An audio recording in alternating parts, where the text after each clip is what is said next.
They buried them in perfect rows, 89 graves, carved into the desert like a message written in bone. No names, no markers, just silent mounds of earth, each spaced 6 feet apart, forming a grid so precise it looked less like a cemetery and more like a blueprint and architecture of death. Imagine stumbling upon it in the blazing Nevada sun.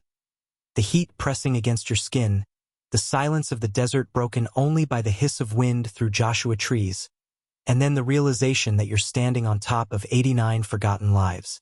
In 1908, a Union Pacific surveyor stumbled upon this place by accident while charting rail lines west of the young railroad town of Las Vegas. His report was buried in archives for nearly 80 years, sealed with the kind of quiet authority that tells you someone powerful didn't want questions asked. His only note 8 words that would echo through time like a curse. All deaths occurred within the same short span. But here is what you were never meant to hear. This was no random burial ground, no tragic epidemic. These 89 bodies were not lost to disease or accident. They were harvested, each one a calculated transaction. Each one, a stone laid in the foundation of Las Vegas itself. At the center of it all stood one name, whispered in fear for decades and then swallowed by silence. The Henderson family. Homesteaders, settlers, pioneers if you asked the city records. But that was the mask. Behind it was something else, an enterprise so cold, so meticulous, it made outlaw gangs and frontier killers look like amateurs. You see, the West wasn't built by gunfights in saloons. It was built by land, by deals, by men willing to trade blood for property lines. And Jeremiah Henderson, the patriarch, had a vision. To own the most valuable land in the desert. Land that would one day pulse with neon, casinos, and the promise of fortune. But he understood a truth most men could never stomach. Prosperity demanded sacrifice. And for Henderson, the currency was human life. 89 men walked into the desert seeking freedom, reinvention, or escape. None of them walked back. Their bones paved the way for a family's empire, and for a city that pretends it was born clean. Tonight, you'll learn what really lies beneath Las Vegas. Las Vegas in 1905 wasn't the neon-lit mirage we know today. It was dust, railroad smoke, and the smell of sweat baked into the desert wind. A frontier outpost just beginning to crawl toward civilization. Men came not for the scenery but for the promised land, opportunity, a chance to become someone new before the desert swallowed their past. It was here, in this ruthless crucible, that Jeremiah Henderson arrived with nothing but his wife, his children, and a hunger he could never admit out loud. Henderson wasn't a gunslinger or an outlaw. He wasn't the kind of man you'd recognize as dangerous at first glance. That was his power. He had the look of an honest rancher beaten down by the winters of Utah, a family man trying to rebuild. And that's exactly how the city saw him. A homesteader scraping by, running a way station a few miles outside town. He sold meals, water, a place to sleep. But that was never the business he was truly in. See, men carrying secrets drifted into Las Vegas like moths to a flame. Railroad workers who stole from payroll. Drifters wanted for desertion. Conmen, rustlers, men who had left blood on the trail behind them. In a city so new, where lawmen were scarce and records thinner than the paper they were printed on, these men thought they could vanish into the sand. They were desperate, wealthy enough to buy their survival, and foolish enough to believe in reinvention. And that's where Jeremiah saw his opening. He didn't need to chase opportunity, it walked straight into his hands. Carrying money, weapons, and fear, he discovered that when a man believes his old life is closing in, he'll pay anything to disappear. Some wanted new identities. Some wanted safe passage. Some just wanted to bury their names. Jeremiah gave them all the same service. Silence. Permanent silence. But the killings weren't random. They were measured, organized, cataloged like inventory in a ledger. Jeremiah kept records: who they were, what they carried, where the money went. He buried each body in perfect alignment behind his homestead, as if he were constructing something greater than graves. Even then, the family whispered about his obsession with grids, his fascination with numbers. 89 was not an accident. It was a target, a design. The land he wanted was expensive. the kind of land that would make his name immortal in Las Vegas history. And he had already calculated the price not in dollars, but in bodies. The Henderson homestead looked ordinary to the traveler's eye: dusty cabins, a corral, a well. But inside, shadows stretched longer than the desert night. Jeremiah may have been the architect of the killings, but the family was forced to live inside the blueprint. His wife, Sarah, was the first to feel the cracks forming. She had been raised devout, a Mormon woman hardened by frontier life, yet still holding to the belief that God weighed every action. At first, she wanted to believe her husband's story that their sudden prosperity came from clever trading, that travelers left valuables behind when they moved on.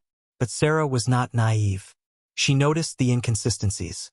Horses left without riders, meals cooked for guests who never departed, possessions that suddenly appeared in their cabin without explanation.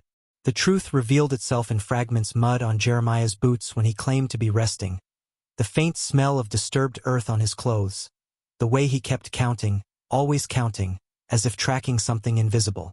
And then there was the journal, hidden under a floorboard, bound in leather, its pages filled with neat handwriting that stripped away any illusions she had left.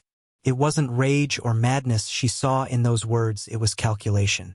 Victims listed like livestock, their belongings catalogued, their burial locations sketched with precision. 7 bodies in just a few months. 7 lives reduced to numbers on a page. But the children saw more than Sarah realized. Mary, the eldest at 15, had begun to watch her father with the wary eyes of someone who no longer trusted him. Samuel, only 12, was restless with questions: why did so many travelers never say goodbye? Why did their possessions remain? And Rebecca, the youngest, still clung to innocence, but her sleep was often broken by nightmares she couldn't explain. What does a child do when their father becomes something monstrous? They stay silent. Silence becomes survival. Jeremiah ruled with a stern, commanding voice, the kind that made questions dangerous. And so the family became complicit not by choice, but by fear. Every meal shared in that cabin was haunted by the knowledge of strangers buried just beyond the walls. Sarah prayed in whispers, but deep down, she knew prayers were powerless against Jeremiah's ambition. He wasn't killing out of necessity anymore. He was building something vast, something that demanded blood. And the number 89 wasn't just an end goal. It was a covenant. By the winter of 1906, the killings had become more than survival, more than greed. They were ritual.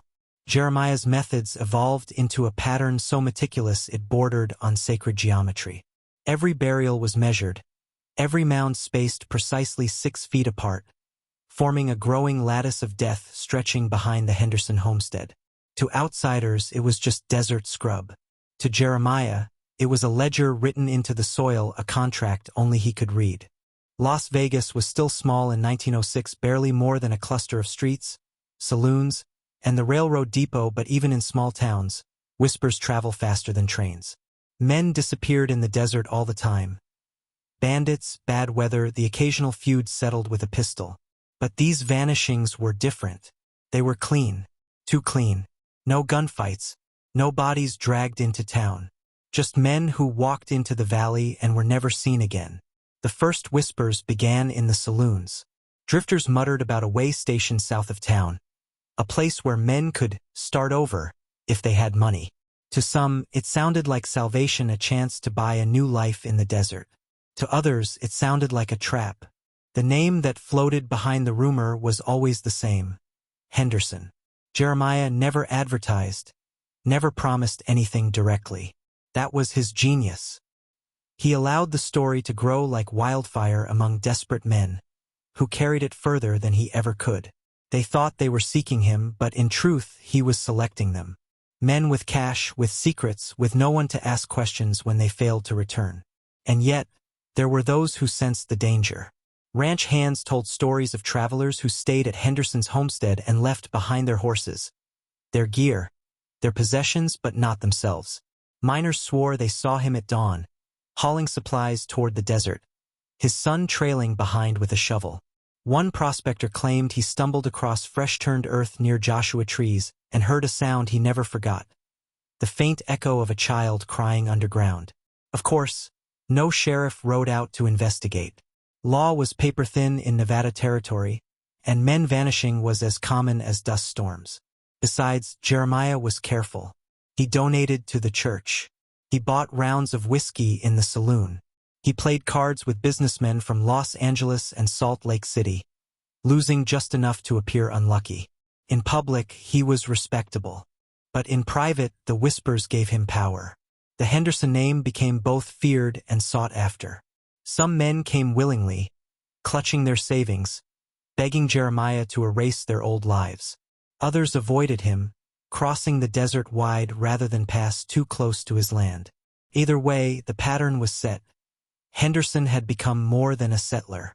He was becoming a gatekeeper, one who decided who could vanish and who would simply be erased. And the number of graves kept climbing.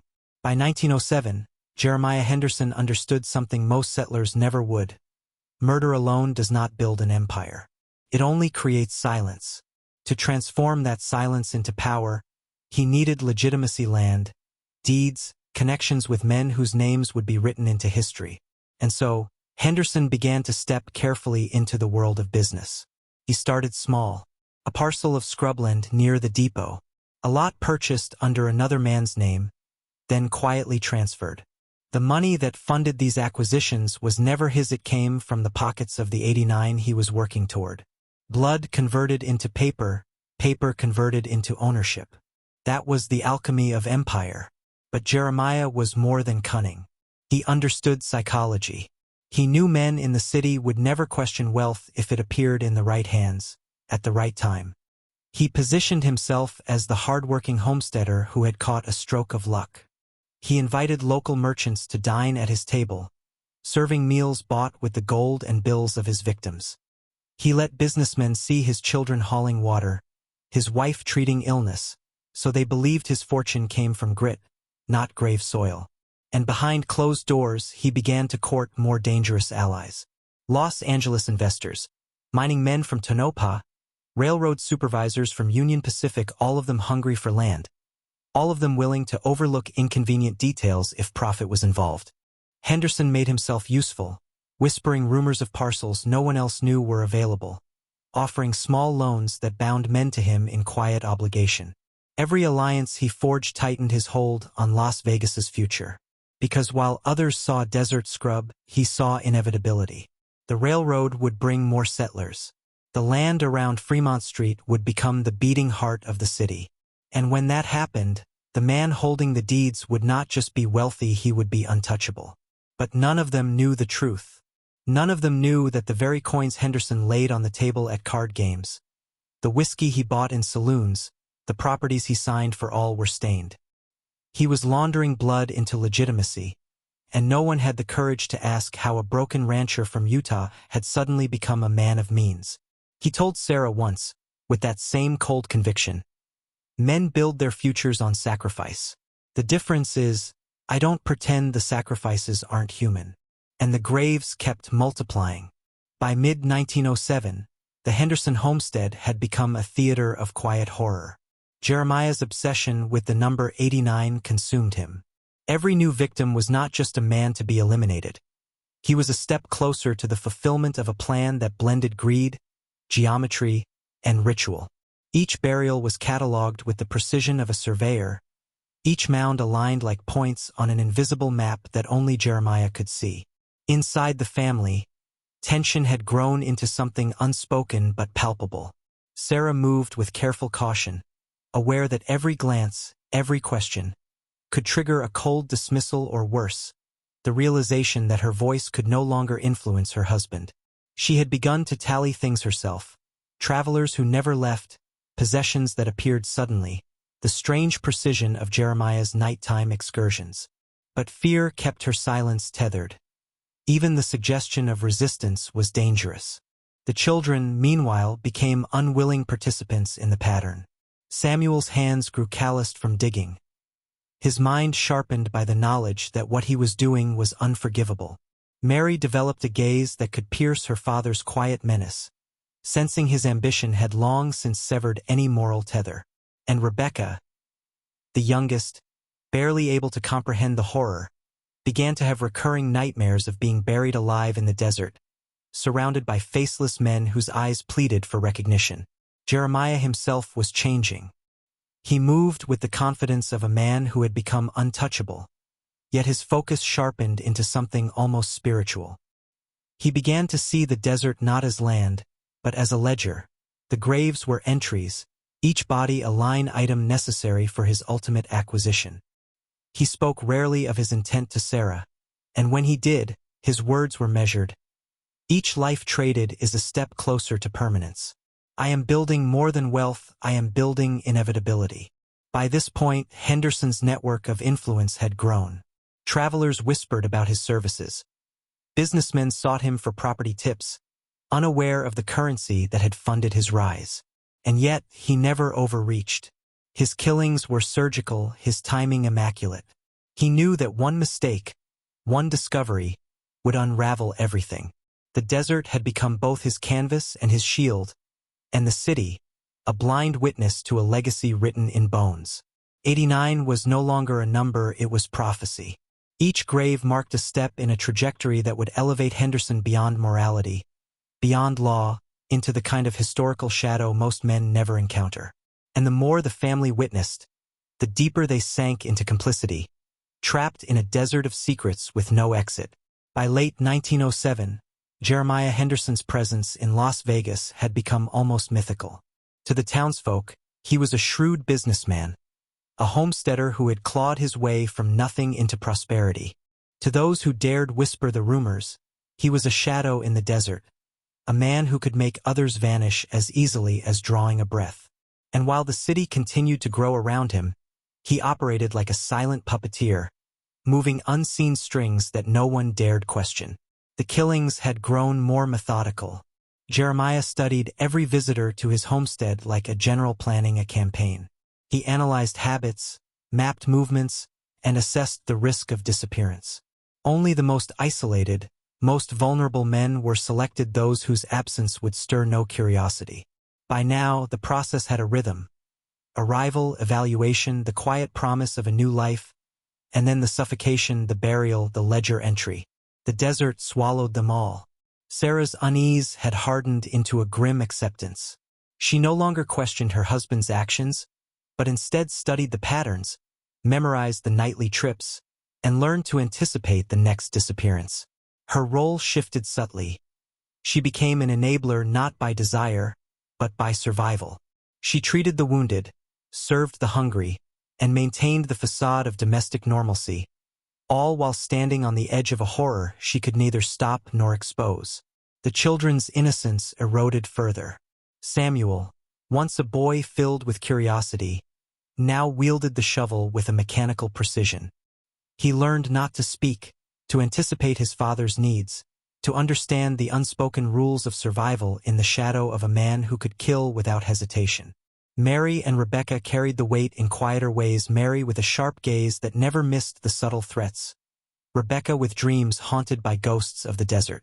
And all the while, Las Vegas grew, unaware that its foundations were being laid not just with bricks and timber, but with 89 carefully measured graves. The city's future wealth, its prime lots near the depot, were being purchased one death at a time. Henderson understood the paradox. The more men he buried, the more legitimate his empire appeared.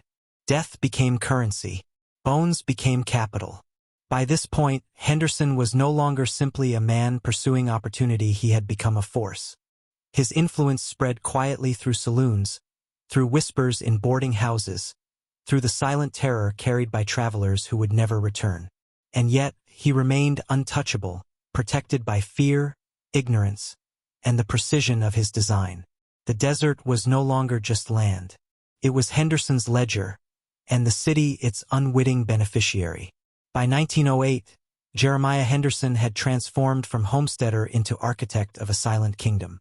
His empire was not built solely on property or railroads, it was built on fear, compliance, and the invisible ledger of 89 graves. And as the city began to notice strange patterns, the men who disappeared without a trace, the newcomers who seemed unusually cautious, Henderson acted preemptively, weaving subtle influence into the fragile skeleton of local governance. He courted lawmen with favors, lending supplies, offering insight into criminal movements, all while ensuring no one ever stumbled upon his desert grid. Henderson had learned an essential truth. Authority is only as effective as the knowledge it possesses. Keep the right men ignorant, and you operate above suspicion. Encourage curiosity in the wrong man, and the consequences are swift and silent. The killings themselves had become ritualized to the point of artistry. Henderson now moved with uncanny foresight, calculating the exact moment a man could vanish without leaving echoes.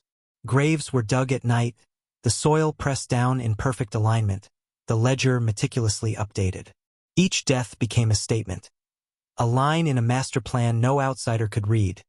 Yet each line brought him closer to the ultimate prize, Las Vegas itself. Sarah watched silently as her husband's detachment deepened. She noticed the way he cataloged, the way he measured, the way he explained, with calm precision, that each victim served a purpose. She began to understand that Henderson had surrendered morality to strategy, that he now viewed human life as both obstacle and commodity. And while fear held her in check, a part of her wondered how far the city itself might unknowingly tolerate his methods if wealth and influence were the measure of success. The children had become shadows within this theater. Samuel no longer questioned the arrivals at the homestead.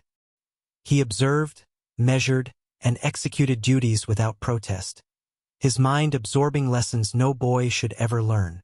Mary, perceptive and careful, guarded her words, her gaze now a silent warning. Even Rebecca, too young to comprehend, sensed the cold geometry of death that structured her family's world. And still, the city expanded around them, oblivious. Businessmen negotiated lots, settlers claimed land, and the desert shifted under Henderson's hand.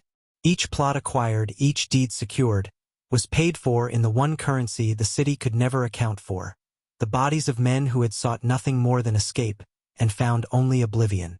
Henderson's web was now complete enough that even suspicion could not touch him.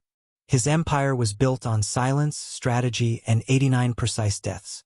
And the number still loomed, a shadow over every transaction, every acquisition, every day in the desert. By early 1909, the desert behind the Henderson homestead had become a lattice of secrets, graves stretching like a silent army, each marked by the memory of a man who trusted too easily. Jeremiah's obsession with the number 89 had reached fever pitch. Every decision, every sunrise, every arrival at the way station was measured against it. Completion was no longer ambition, it was destiny. He had grown bolder. The killings became more frequent, each one executed with meticulous precision. A man would arrive, desperate, carrying cash or property deeds, seeking a fresh start. Jeremiah would assess, plan, and execute without hesitation, then bury him in the exact location dictated by the growing grid. His ledger expanded alongside the desert, a record of calculated mortality that he reviewed like an accountant balancing books at the end of the fiscal year. Sarah's fear had become something heavier: awareness. She saw the trajectory her husband was on and understood that no moral argument could stop him. Every plea, every whispered prayer, fell flat against his relentless logic. Henderson didn't view the killings as crimes. They were investments, sacrifices for the family's future, steps toward a legacy that would render them untouchable. Yet the price weighed heavily on her spirit, a quiet torment she could never voice. The children, too, were trapped in this calculus of horror. Samuel had mastered the mechanics of compliance, burying bodies with the efficiency of someone who had no choice.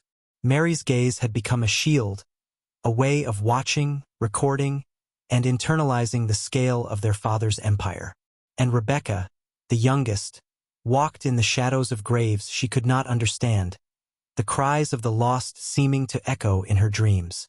The city itself was a pawn in Henderson's silent conquest. By carefully cultivating relationships with businessmen, railroad officials, and lawmen, he had made himself indispensable. They saw only the man who understood land, who had cash to spend, who had the knowledge to guide development in a city still teetering on the edge of chaos. They could not see the ledger he wrote in soil, the army of graves marching toward the final total. And the number loomed, omnipresent, 89.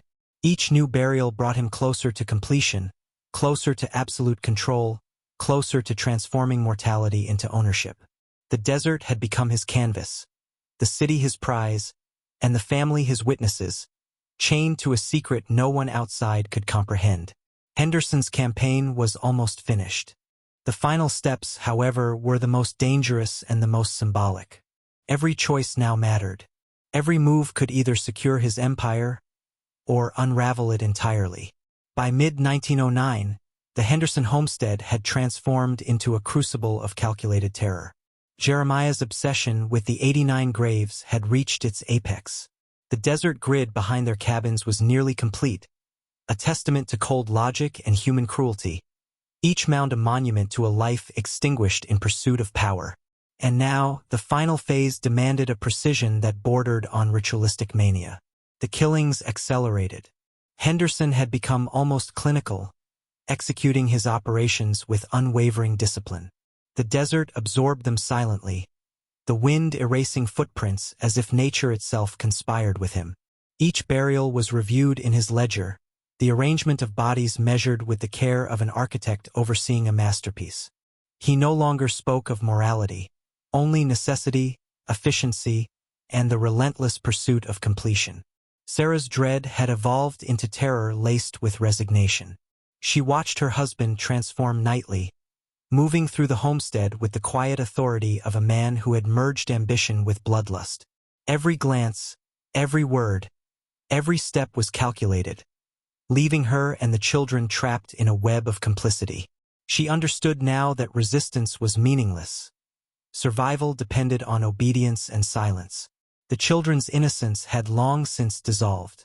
Samuel's hands were strong and calloused, his mind trained to anticipate his father's next move. Mary had become a silent observer, cataloging actions in her memory, her gaze sharp enough to catch details her father overlooked. Even young Rebecca, despite her age, sensed the weight of the horror surrounding her, and nightmares became her constant companion. The desert had become a classroom in terror, teaching lessons no child should ever learn. Henderson's influence over the town had grown without scrutiny. Railroad officials, businessmen, and local authorities all saw him as a man of success, a savvy homesteader whose insight and resources were indispensable. They could not know that each deed he signed, each deal he brokered, was funded by lives taken in the shadows. His network of fear and secrecy ensured that the desert remained a hidden ledger, invisible to those who thought they controlled the city. And now, only a handful of graves remained to reach the fated 89. Each body brought him closer to an untouchable position, to absolute mastery over land and legacy. The desert grid, the ledger of lives, and the city's prosperity were intertwined in a final, sinister symmetry. Completion was imminent, and with it, a transformation that would cement Henderson's place not only in Las Vegas, but in the dark history that few would dare uncover. The final act was about to begin, and the consequences for the family, the victims, and the city would be eternal. The desert behind the Henderson homestead was nearly complete. By late 1909, 82 graves had been meticulously dug, each one a silent testament to Jeremiah Henderson's methodical ambition. Only 7 remained, a small number, but the weight of them pressed like a storm on the family's conscience. Every new arrival to the way station was now scrutinized with ruthless precision. Henderson no longer merely calculated risk. He had transformed the act of murder into an extension of strategy itself. Sarah had become a ghost within her own home. She moved silently, avoided speaking unnecessarily, and watched her husband with a mix of terror and fascination. She understood that the completion of the 89 graves was more than a numerical goal, it was a psychological milestone. Jeremiah believed that once the grid was full, the city, the desert, and even fate itself would bend to his will. Her attempts at intervention had failed. The law had no reach, the neighbors were oblivious, and the children, once innocent, were now witnesses and accomplices. Samuel, now 13, had internalized the horror. He dug graves with mechanical efficiency, knowing precisely where each mound should be placed, understanding that a misstep could unravel everything. His eyes no longer reflected innocence, they mirrored calculation, fear, and a grim awareness of the cost of knowledge. Mary, ever observant, kept her distance, silently cataloging every detail, every moment of detachment in her father's demeanor. Even little Rebecca had begun speaking in whispers, naming the absent men in her dreams, sensing the incompleteness of the grid, and fearing the final arrivals. Henderson's reputation in Las Vegas remained untarnished. Businessmen and railroad men praised his insight, his judgment, and his generosity. To them, he was a man who had clawed out of hardship and understood the land like few others. They could not know that every cent, every parcel, every act of apparent goodwill was bought with the lives of those who vanished in the desert night. The ledger he kept in soil was invisible, untouchable, and all-consuming. And now the final 7 graves loomed like a dark prophecy. Henderson viewed them with a mix of anticipation and reverence, as if the completion of the grid would confer a kind of immortality. Each death would be more calculated than the last, each victim chosen for the precise balance of risk, reward, and symbolic significance. He spoke little of them, only noting to Sarah that every sacrifice was necessary to secure the family's future. The desert waited, silent and watchful, as Henderson prepared to finish what he had started. The final 7 graves were not just endings, they were the culmination of a systematic conquest of life, land, and legacy, and no one in Las Vegas could suspect the true cost of its expansion. The final 7 men arrived at the Henderson Homestead in the spring of 1909, each drawn by the same rumors, the same desperate hope of a fresh start.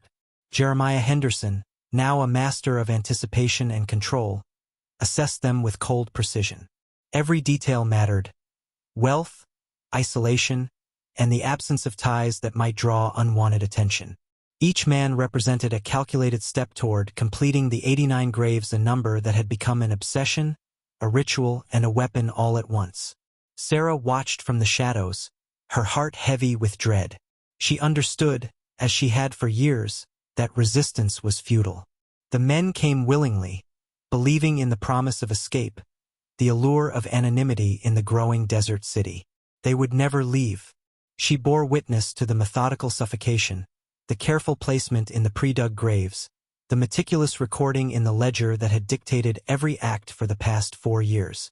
Each body was a line in a narrative only Jeremiah fully understood, a story of conquest written in human lives.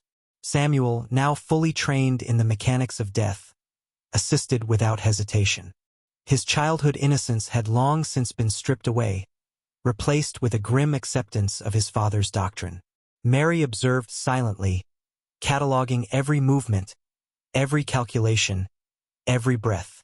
Even little Rebecca, though shielded as best as her mother could manage, had begun to grasp the unnatural rhythm of the desert, an order of life and death she could not escape. The killings were executed flawlessly, each grave aligned precisely with the others, completing the grid that Jeremiah had envisioned from the moment he first killed Thomas Edwards. When the final body was buried, Henderson paused, surveying the desert as though he were standing atop a vast chessboard. 89 graves, perfectly measured, silent witnesses to the culmination of a plan that no law, no authority, and no outsider could interrupt. Sarah understood then, fully and irrevocably, that the man she had married no longer existed. Jeremiah Henderson had transcended morality, transforming human life into currency, fear into leverage, and death into inevitability. He spoke quietly to her, voice calm and unwavering. "It is done. The ledger is complete. We are untouchable. We own the city, not because men will remember us, but because they will never know." The city of Las Vegas continued to grow, unaware that its foundations rested not on ambition alone, but on 89 silent graves in the desert. Henderson's empire was now secured, and the family forever marked by complicity, fear, and observation would carry the psychological weight of his design for the rest of their lives. Completion had come. Silence reigned. And yet, in the shadows of that desert, the true cost of power and ambition remained hidden, a dark legacy that would haunt the land and the living forever. With the final grave dug and the ledger of 89 lives complete, the Henderson family faced a new reality, one defined not by ambition, but by the psychological aftermath of complicity. Jeremiah had achieved what he had sought: land, influence, and untouchable status in a city that owed its growth in part to his silent conquest. Yet, the cost was etched deep into every member of his family, a shadow that would never lift. Sarah moved through the homestead like a ghost, maintaining appearances while the weight of their complicity pressed on her chest. Every interaction with neighbors, every transaction, every casual smile concealed the knowledge that death had paved their way. She understood that exposure was impossible. To speak would be to invite annihilation. And yet, silence carried its own torment, a daily negotiation between survival and morality, awareness and denial. Samuel had become a young man trained in the mechanics of fear.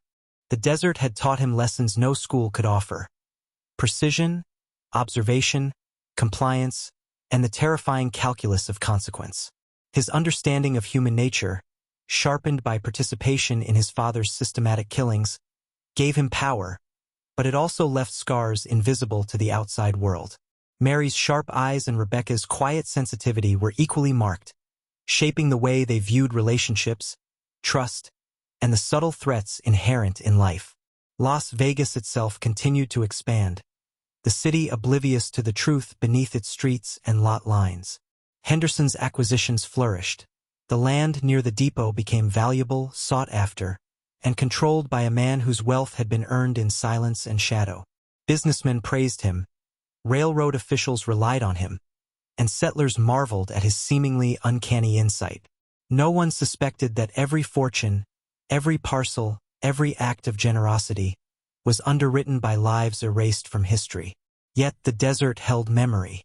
The 89 graves remained hidden, aligned in precise geometry, a testament to methodical ambition and moral abandonment. Henderson had succeeded in the city, but the desert had not forgotten. And for the family, the silent witnesses, the psychological toll persisted. Nightmares, unease, and the weight of complicity would follow them for the rest of their lives. An invisible ledger of guilt and fear that no amount of money or influence could erase. The lesson, stark and unforgiving, was clear: power and control can be built in silence, but the cost, psychological, moral, eternal, is unavoidable. Henderson had achieved untouchable status in Las Vegas, yet the price of that empire would ripple through the family for generations, a hidden truth few would ever know.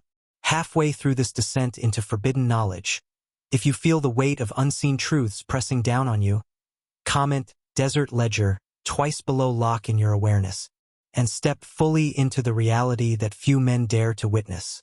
The Henderson family's legacy in Las Vegas is not recorded in headlines or textbooks. It exists in whispers, in the geometry of a hidden desert graveyard, in the unspoken fear of a family who witnessed their own transformation under the shadow of ambition. Jeremiah Henderson had completed 89 murders to secure land, influence, and untouchable status, but the true story lies not in the killings themselves, but in what they reveal about human nature, power, and the systems that allow darkness to thrive unseen. The city prospered, built on foundations purchased with silent currency. Businessmen praised Henderson's foresight. Settlers marveled at his success. Yet every square foot of growth was layered over a desert ledger of death, a reminder that the structures of society, land deals, railroads, wealth can be manipulated by those willing to operate beyond morality.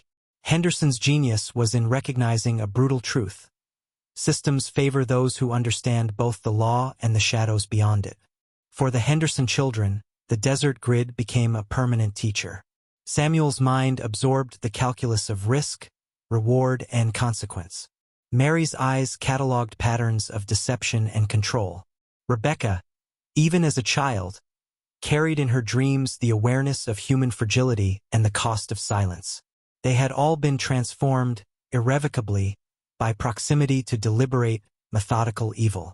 And the lesson for any man who hears this story is clear: knowledge of hidden power is both a weapon and a burden. Historians, if they ever uncover fragments of Henderson's operation, might see only a curious pattern in property records: a few missing men, or anecdotal whispers. But the true ledger, the desert grid of 89 graves, remains a warning. Behind every thriving system, there may lie unseen acts of violence, ambition unchecked, and morality surrendered. Henderson's story is not unique. It is a lens into a darker reality, where opportunity and desperation intersect with calculation and human depravity. The desert still holds the silence of those 89 men. The city still flourishes above their graves. And the Henderson family carries the indelible mark of complicity, their lives forever entwined with the cost of ambition pursued without conscience. Every man who seeks power, influence, or mastery over his environment must reckon with this. Systems can be manipulated, fortunes can be secured, but the shadow of consequence never disappears. This is the forbidden history of Las Vegas, the dark calculus of ambition, and the invisible architecture of moral compromise. Remember it, study it, and consider what it teaches about power, fear, and the cost of silence. Comment once more Desert Ledger to acknowledge that you have seen the hidden forces at play and that the weight of knowledge changes a man forever. The ledger is complete, the desert silent, and the truth is now yours. Now that you've seen the hidden ledger of the Henderson family, the graves, the secrets, the power that thrived in the shadows, ask yourself, what truths are being hidden from you in plain sight? If you're ready to step beyond curiosity and claim the awareness few dare to hold, hit that subscribe button. Join the community of men who don't just watch history, they dissect it, learn from it, and sharpen themselves with forbidden knowledge. Drop a comment below with Desert Ledger twice. Not once, but twice. Seal it. Lock in your identity as someone who sees what others can't. This isn't just engagement, it's a statement. A signal that you're here to witness, to understand, and to never be fooled again. And if you want to go even deeper, share this video with someone you know who craves hidden truths, someone ready to confront the dark currents beneath the surface of history. The more we question, the more we awaken. Remember, knowledge is dangerous, but ignorance is deadly.